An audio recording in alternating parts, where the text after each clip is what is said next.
O parkour no Brasil ele começou há uns 10 anos, né? 9, 8 anos, com uma turma aqui em São Paulo, com uma turma em Brasília. Pelo menos esses foram os principais polos do parkour aqui. E a coisa foi crescendo de forma exponencial ao longo dos anos, por uns bons 5 anos, 4 anos. Em 2006, 2008, acho que foi a época que teve o maior boom no parkour no Brasil, de uma maneira das pessoas estarem procurando, das pessoas estarem interessadas, do número de praticantes aumentar. No Brasil, eu acho que tem uma qualidade diferente de outros pontos que eu acompanhei pelo mundo, assim, que tem uma comunidade online muito forte. Então as pessoas se comunicam muito bem online, principalmente através das redes sociais que funcionam no Brasil, né? Antes o Orkut e hoje o Facebook. Mas essa nova parcela da comunidade brasileira, a partir de 2005, já é um número menor relativamente, com o número que cresceu até 2005, mas por outro lado é um número mais consciente. As pessoas que treinam hoje, elas treinam com mais informação, elas treinam com mais vontade, assim, elas dedicam mais seu tempo, elas sabem equilibrar melhor como treinar para desenvolver-se no parkour. Antes era muito mais experimentação. Então o parkour, a geração de hoje brasileira, é muito baseada nessa experimentação do que foi essas primeiras pessoas de São Paulo, de Brasília e depois espalhando para Belo Horizonte, para o Rio, para o Sul, para o Nordeste, em cima desses relatos, dessa troca, principalmente através de encontros regionais pelo Brasil.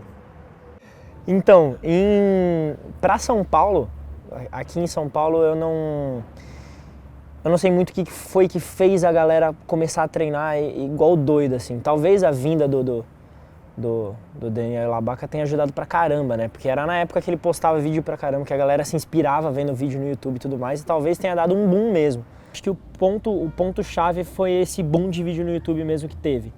Acho que foi o principal, pelo menos pra minha geração aqui no parkour em São Paulo. Mas o parkour mesmo, como um todo, acho que o primeiro boom que teve aqui em São Paulo, acho que não foi nem só com o B13, saca? Nem com todos os outros materiais de mídia que teve, mas foi mais pelo esforço da galera daqui mesmo. A gente conheceu o parkour mais pelo pessoal daqui, não vendo vídeo de fora. O pessoal que foi no Faustão, o pessoal que gravou documentário para canais importantes aí de TV, acho que foi esse que foi o principal daqui de Sampa mesmo. O legal de São Paulo é que os picos são épicos, saca? Todo pico que tem pra treinar em São Paulo é simplesmente animal, cara. Não tem um pico que a galera fala assim, vamos treinar em tal lugar, que você fala assim, puta, mas tal lugar não é tão legal, saca? Não tem tanta coisa, não existe isso. Então todo lugar que tem pra treinar em São Paulo, todo pico grande é animal. A galera que treina em São Paulo é todo tipo de gente, cara. São Paulo tem todo tipo de gente treinando, saca? Mas eu acho que a maioria mesmo, acho que a maioria que tem treinado mais constantemente é uma molecadinha que não tem muito tempo de treino, o pessoal aí que tem 2, 3 anos de treino e os que sobreviveram, né? A primeira, a segunda e a terceira leva assim, do parkour aqui em São Paulo, né? Que são as pessoas que treinam aí já há de 5 a 8 anos, saca? E são pessoas de todos os pontos de São Paulo, mas elas costumam se reunir mais nessas áreas mais movimentadas, então não necessariamente no centro de São Paulo, mas aqui na Vila Madalena, mais pra Zona Leste também tem bastante pico, lá pro lado da Anhangabaú tem uma porrada de lugar para treinar, então a galera costuma se reunir mais nesses lugares. Mas é tudo quanto é tipo de gente, cara. Tem uma variedade gigante de gente treinando aqui em São Paulo. Acho que não tem um padrão, saca? É muito forte essa coisa de irmandade do parkour. As pessoas se identificam bastante, se relacionam e tentam ao máximo ficar próximas, para trocar mais, para poder crescer, evoluir, enfim. Uma família do parkour é um termo que eu não gosto de usar, mas existe muito essa vontade de estar junto e de crescer junto. E eu acho que isso relaciona direto também com o que a gente, essa geração mais antiga de praticantes, que tem uma preocupação mais forte em como fazer o parkour crescer e atingir, ter mais alcance, atingir mais pessoas podem se beneficiar com o mesmo tipo de vantagens que a gente vê na prática. Eu acho que remete diretamente ao que esse parkour old school do Yamakasi, por exemplo, do começamos juntos, terminamos juntos, que parte dessa cultura é muito forte para uma grande parcela de praticantes no Brasil.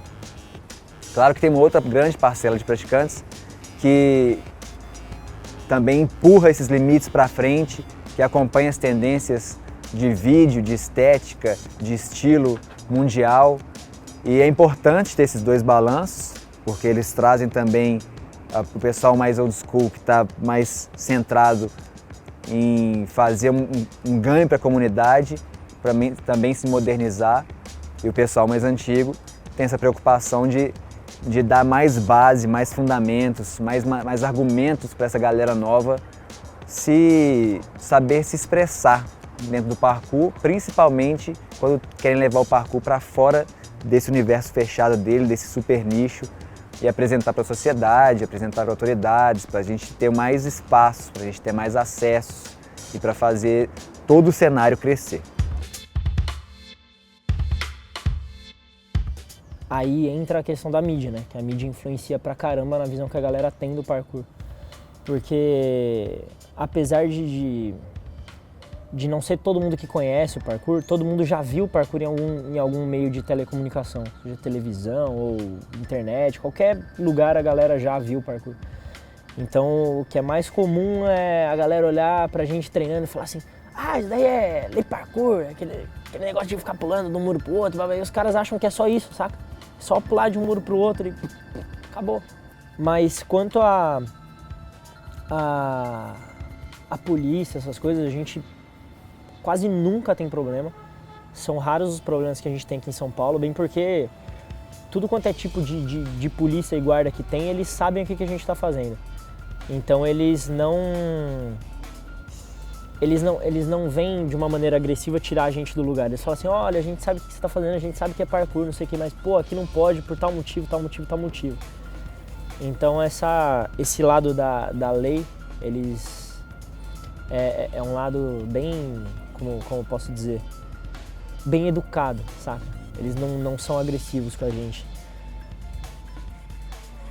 Ultimamente tem gente treinando a semana inteira. Mas os treinos que o pessoal mais costuma ir são de final de semana, que costumam começar às 2 horas da tarde no sábado, saca? Domingo também, mais ou menos no mesmo horário. De vez em quando dá louca na galera de marcar treino de manhã, assim. Mas são raras às vezes. O pessoal treina mais à tarde, no final de semana. À noite treina, cara. De noite, geralmente, tem o pessoal que treina à noite, na verdade, eles treinam à noite, mas eles não ficam postando no Facebook. Ah, vamos treinar à noite, vamos treinar de madrugada, não sei o que, são treinos secretos. Mas aí esses treinos à noite, eles duram a noite toda. Até as 4, 5 horas da manhã, saca? Os famosos treinos de madrugada que tem em São Paulo. Que são, na verdade, os melhores que tem, cara. Porque não tem quase ninguém na rua, cara.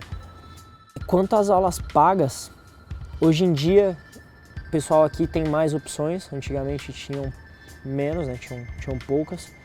Mas isso, principalmente em São Paulo, eu acho, foi uma questão dogmática, assim, por muito tempo, saca? O pessoal fala que, não, é errado pagar por aula, blá, blá, blá, blá, blá, blá, blá, blá, blá. Não sei, acho que eu já tive esse tipo de opinião também. Então eu acho que é uma questão de maturidade do pessoal num geral, saca? E hoje em dia, principalmente o pessoal mais velho já é mais confortável com isso, né? Principalmente porque a maioria do pessoal mais velho já ganhou dinheiro com parkour de alguma forma, dando aula ou fazendo qualquer tipo de trabalho por fora, saca? Mas antigamente era uma questão bem chata. Eu acho que a comunidade internacional de parkour vê o parkour no Brasil do mesmo jeito que eles entendem o Brasil como país, do mesmo jeito que eles entendem as representações, manifestações artísticas, culturais que o país representa, tanto no carnaval, como no samba, como no futebol. Do lado do parkour, né, que tem uma pegada mais física, aí a gente pode trazer a capoeira, a dança, porque para eles, eu acho que eles entendem que o cenário brasileiro para o parkour também é exótico, também é divertido, é uplifting. Então eles ficam idealizando isso. As pessoas que vieram para cá para praticar parkour, geralmente elas adoram, porque primeiro que tem uma coisa muito da cultura brasileira, que é de ser receptivo, de ser hospitaleiro. Então, principalmente no parkour, que já tem essa pegada muito forte das pessoas cederem espaço, ceder colchão, tudo que pode para deixar um colega de treino mais à vontade. O brasileiro já tem isso muito também, principalmente recebendo estrangeiros. Então, quando é um cara gringo do parkour, ele ainda é mais exaltado, mais querido dentro da comunidade. E eu acho que isso que é a principal coisa que pega esses praticantes gringos que já vieram. E as pessoas voltam e ficam muito tempo aqui e depois começam a promover sempre, vai pro Brasil, que é incrível, e eu acho que é bem por aí. O grande barato de treinar no Brasil é porque tem uma diversidade de picos gigante, né? Você pode treinar tanto na natureza quanto no concreto, tanto no que é caótico, né, feito naturalmente, quanto essas coisas mais ordenadas feitas pelo homem. E é muito fácil transitar de um para o outro, sair desse espaço urbano e chegar num lugar que tem mais pedras, mais árvores, raízes. É fácil de ter acesso para esses lugares. Então o parkour no Brasil acaba se tornando um grande caldeirão assim, de possibilidades.